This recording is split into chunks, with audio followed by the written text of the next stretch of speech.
you know, even for a moment, that it's your time. Then you can walk with the power of 1,000 generations.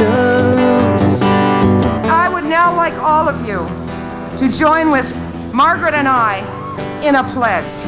And that pledge is to go back into our community starting tomorrow to do 3 things: to organize, to educate, and to resist. You've got a dream like mine. Nobody can take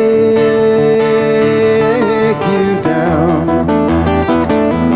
When you've got a dream. So the momentum for the Days of Action came out of the Mike Harris government and his common sense revolution. Thinking back to the events from the time that Harris took office, the changes that happened in such a short space of time were absolutely unprecedented. And not a group was left unscathed by that. He cut welfare overnight. Many people found themselves homeless and on the streets. He stopped the subway expansion, housing co-ops and social housing, restricting the ability to organize, big cuts to workers' compensation, to education, axing employment equity, and of course, childcare. So everybody was busy fighting their own battles and getting discouraged. No more homeless on our streets. No more people with not enough to eat. We realized that Harris's agenda had really been patterned on clients out of Alberta at the time. So we asked Sean Gillen, who was the president of the Calgary Labour Council, to come and speak to our Labour Council. And what he had to say just horrified us. Because while we knew about all the cuts, what we weren't anticipating and had difficulty believing could happen was the loss of democracy. We really had to stand up for the world that we wanted to live in. That's when I think a lot of the labour movement in Ontario began to think, oh, we've got to fight back here. And so we decided to organize. Sort of early in '96, we started to lobby the OFL to do something. They determined that the way to organize was to hold Days of Action in various cities around Ontario. So London, Peterborough, Hamilton, culminating in shutdown of the city of Toronto and a big rally at the end of October in 1996. We were a community partner with the Metro Network for Social Justice. And then we spread out from there and began to pick out all kinds of other groups that were not at that stage members of the Metro Network, and they weren't trade union groups, but yet they too had been hurt by Harris's cuts, and they were more than willing to get on board. I couldn't tell you how many groups we had at the end. So we had 2 months to do outreach, to do media, to prepare materials. We had materials in many languages, I forget how many. At least 30 languages. We had an office floor filled with 70 staff who were working night and day. We had people working with community organizations and trade unions to help them understand what we were trying to do and to work with them to create their own actions in the week building up to the actual shutdown on the Friday and the rally on the Saturday. It was an immense organizing feat. So the fact that there was a woman leading the Labour Council in and of itself was a wonderful thing.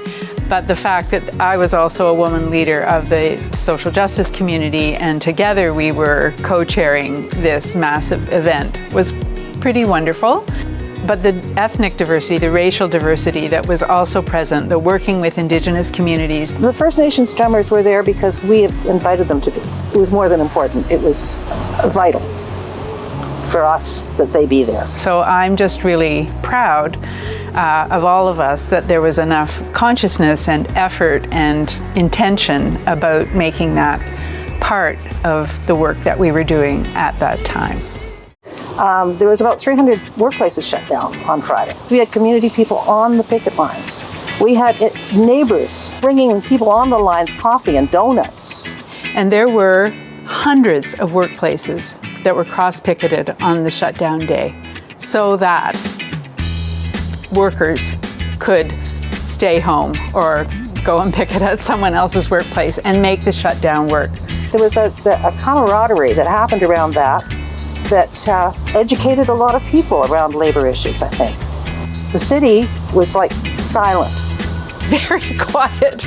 But the only thing that was on the street were picketers going from one site to another, and the musicians who were, going to entertain people on the picket lines with their soundtrack. The arts community, they did some extraordinarily creative and imaginative things.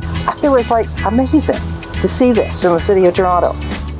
The rally was held on the Saturday following the shutdown.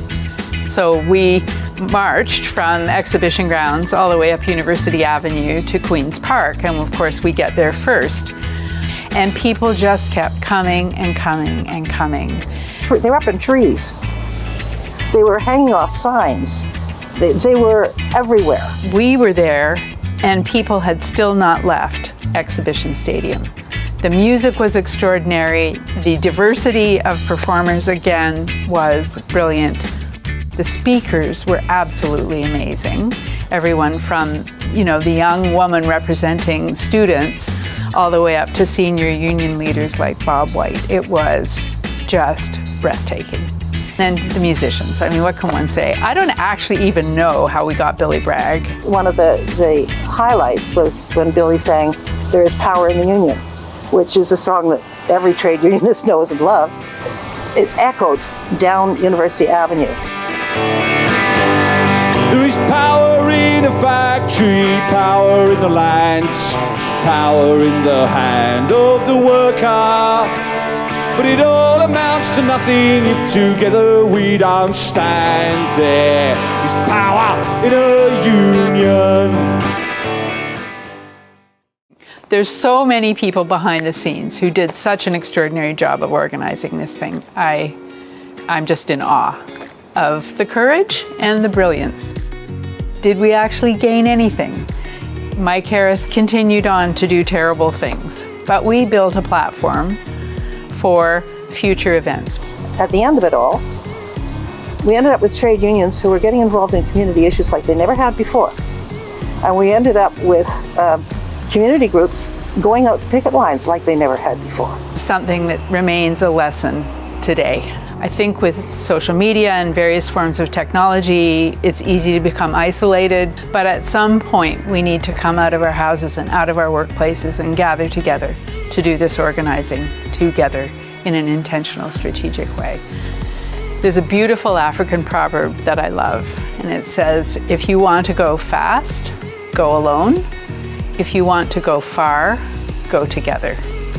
And I think for me, that is an enduring message from the Metro Days of Action.